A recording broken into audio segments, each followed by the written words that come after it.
అనే తదుపరి వృషభ రాశి వారికి ఈ వారం తేదీలు మార్చి 1 నుండి 7 వరకు ఎలా ఉండబోతుంది?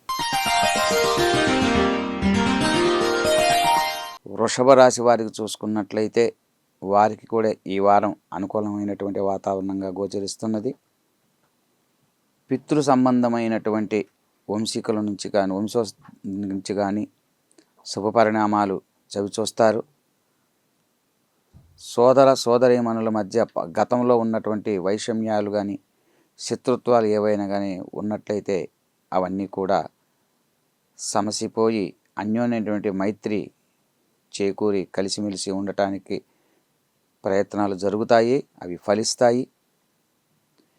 గతంలో ఉన్న వివాదాలు తొలగిపోతాయి. మానసికంగా ఉత్తేజంగా ఉంటారు. నూతన ప్రయత్నాలకి శ్రీకారం చుడతారు. అది వ్యాపార ప్రయత్నాలు కానివ్వండి, వృత్తిలో కానివ్వండి, లేదా ఒక శుభ సంబంధమైనటువంటి వాటికి సంబంధించిన విషయాల్లో కానివ్వండి శ్రీకారం చుడతారు. దానికి అందరూ కూడా ఆమోదయోగ్యం కుదురుతుంది.